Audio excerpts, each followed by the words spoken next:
Hey, kia ora, Lara here, and today I am creating a layout for the Artisan Design Team Get Seasonal Hop.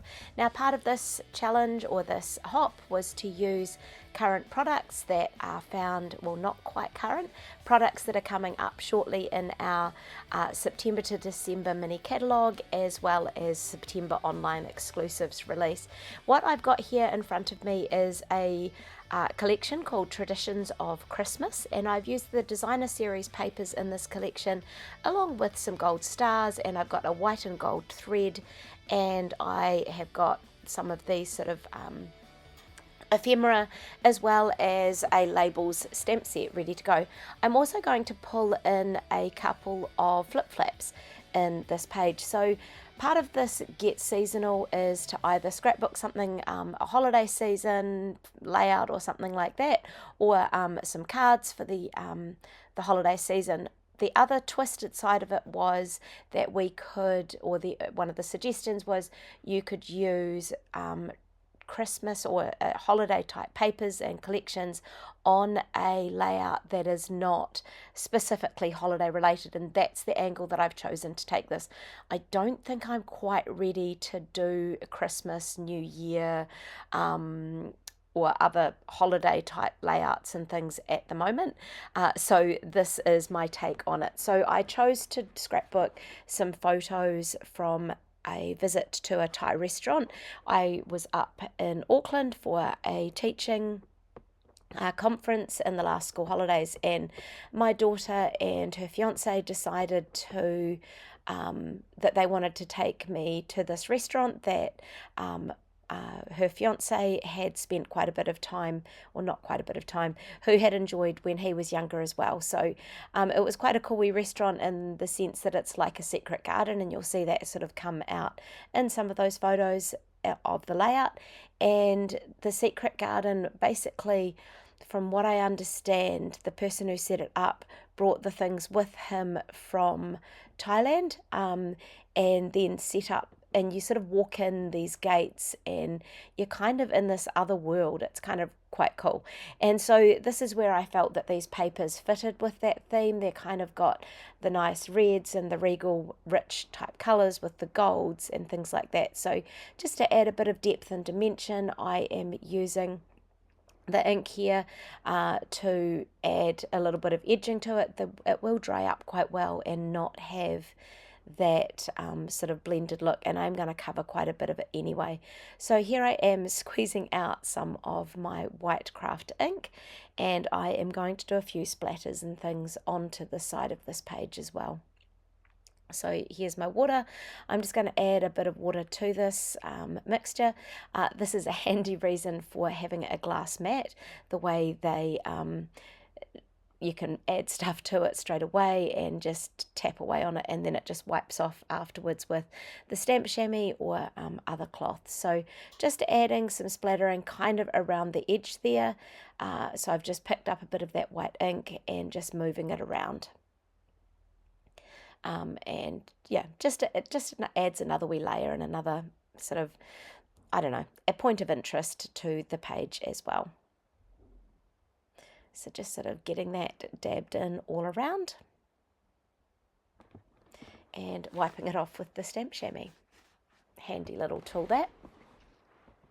So I now need to set that aside to let it dry. I could use the heat gun if I wanted, but I have a few other things that I want to prep ready to pull this page together. So I'm going to use this sort of frame that I will link what I've used below. So this I think might be from the Branching Out die and stamp bundle. And I'm just going to use a series of these. So I'm cutting the paper down ready to fit that die in the die cutting machine, and having those pieces there ready for putting through.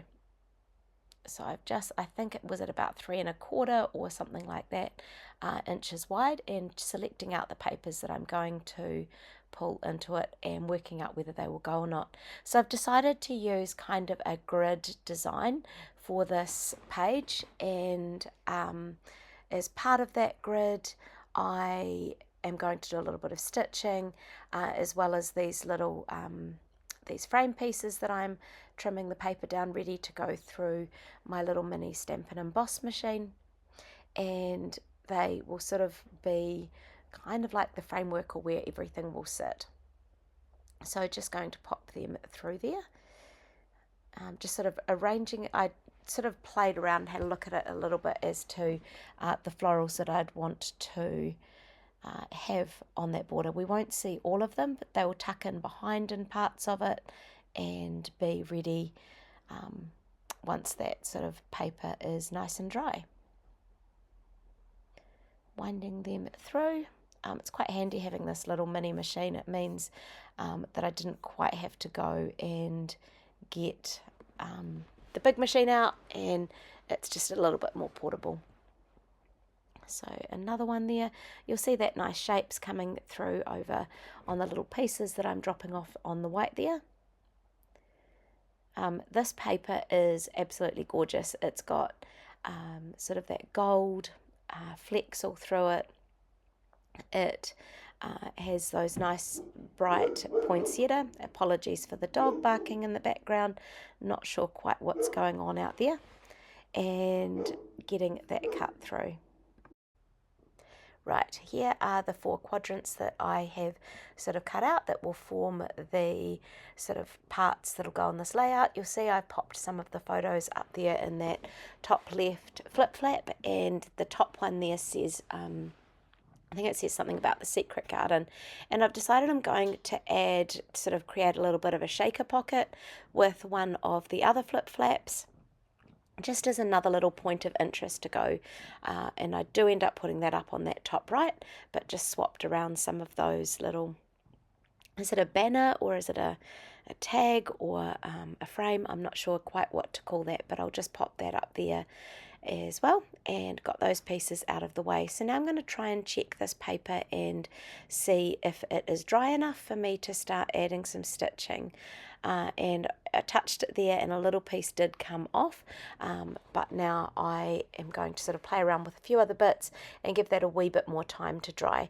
So I'm grabbing out some of this new ephemera, and it's white with a really nice gold element to it.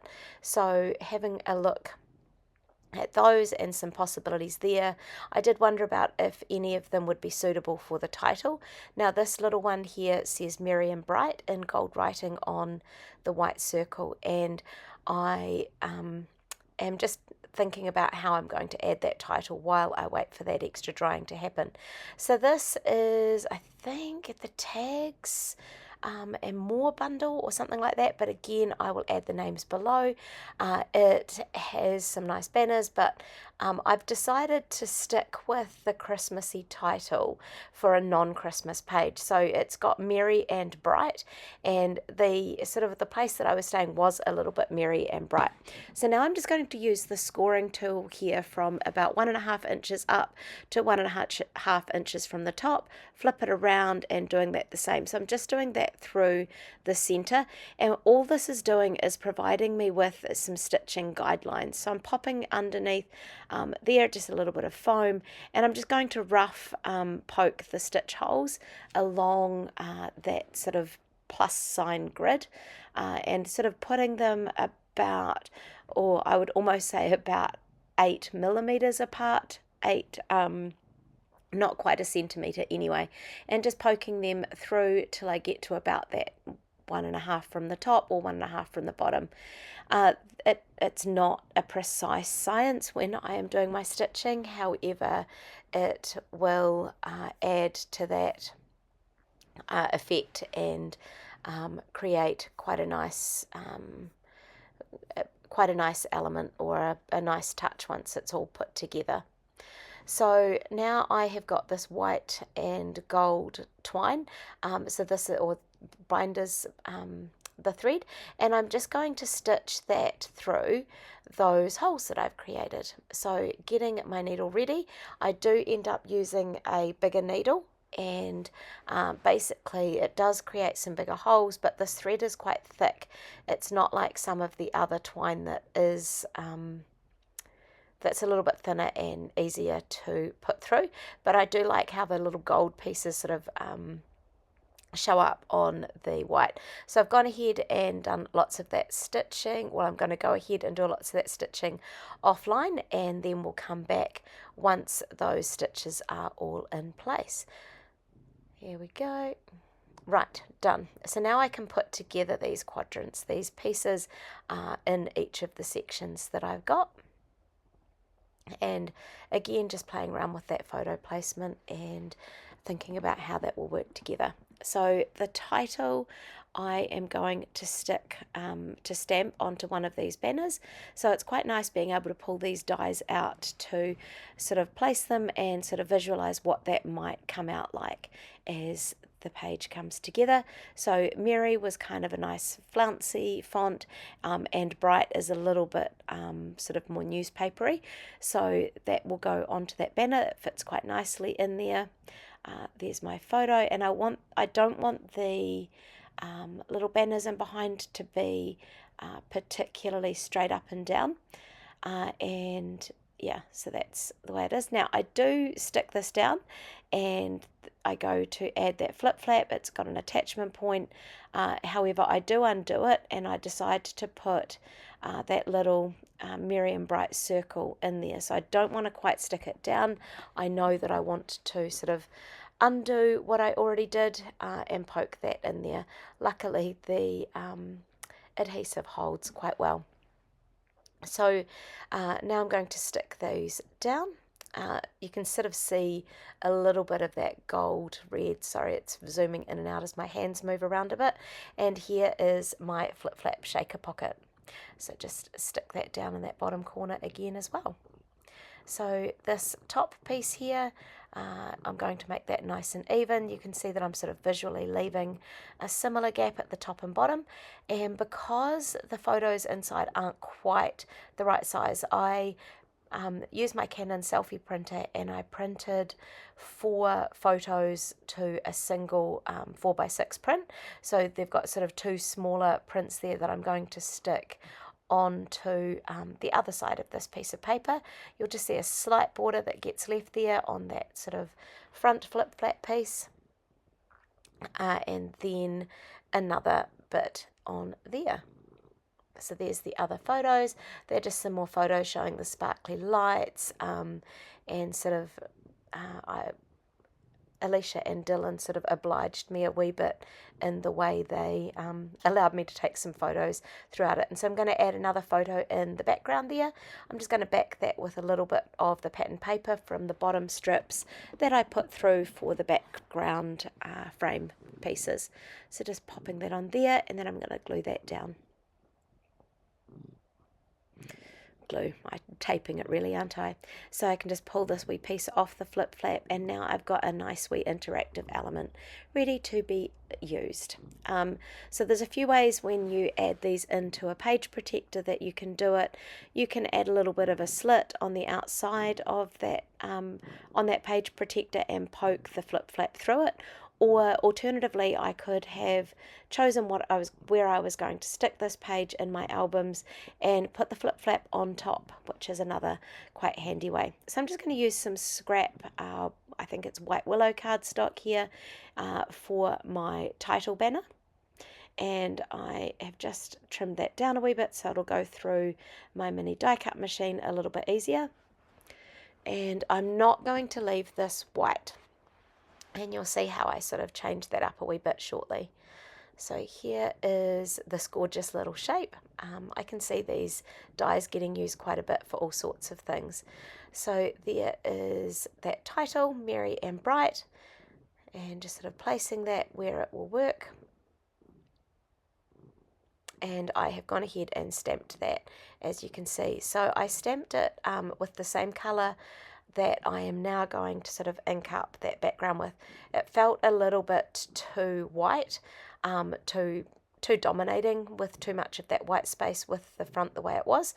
So I'm just going around with that same ink that I used on the blue paper in the background, and I have changed up the colour of it a wee bit just to I guess, soften the edges, perhaps would be the right way to describe that. So sticking down this other one and thinking about where that will go. I will probably pop that up with some dimensionals or foam adhesive.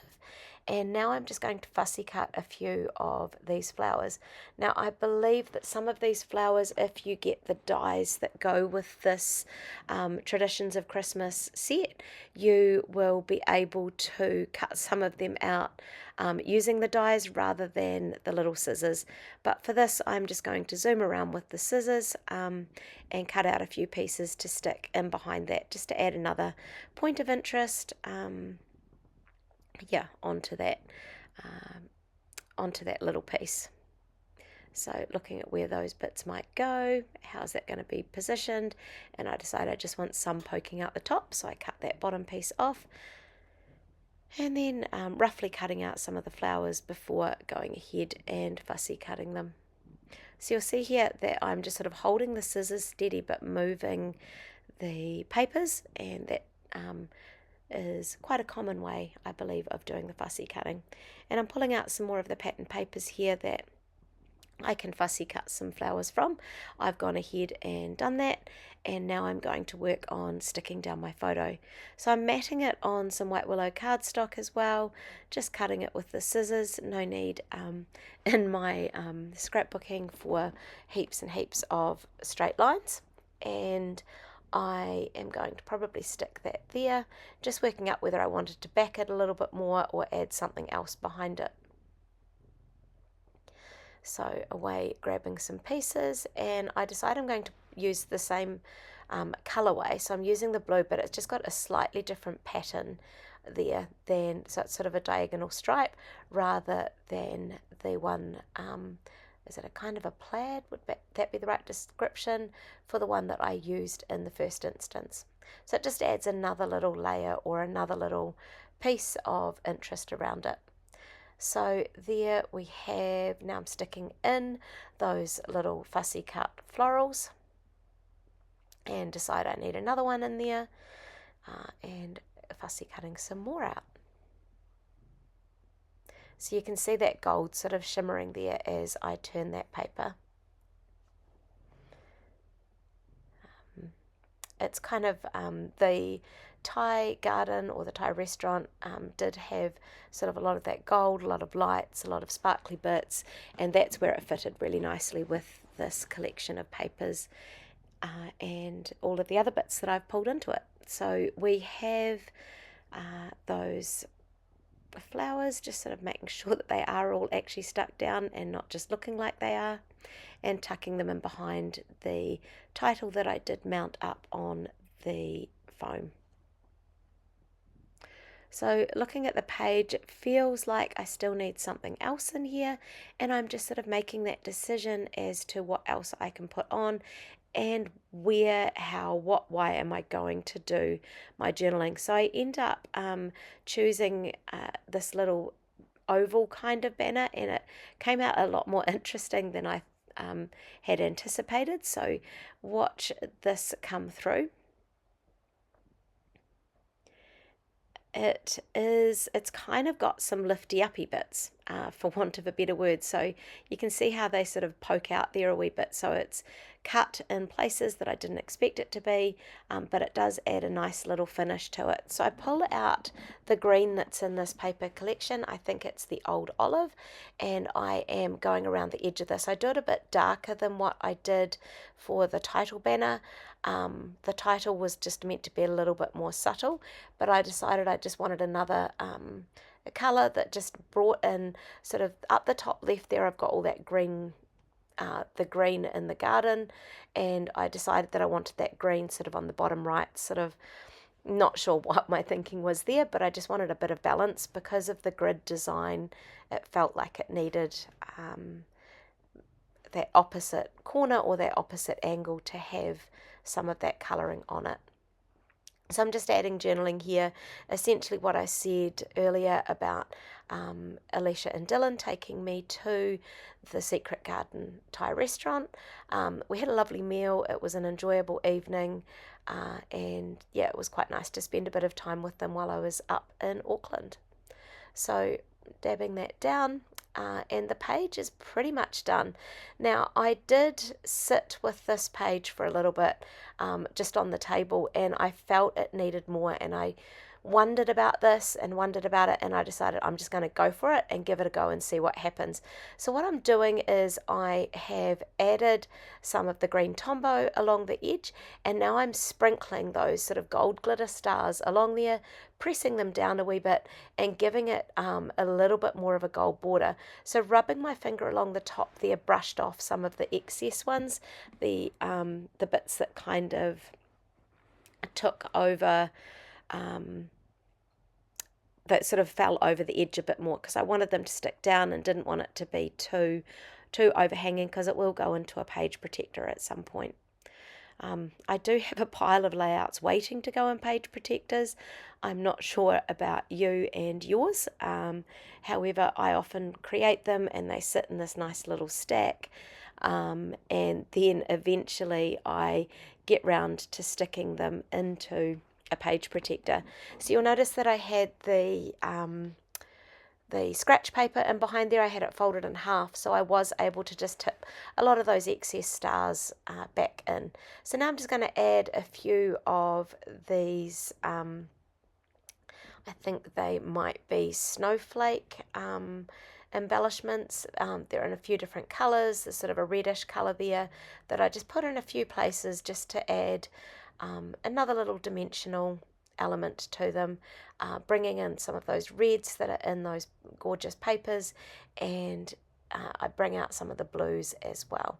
I may even use some of the silvers. Hey, if you've watched all the way through this, congratulations.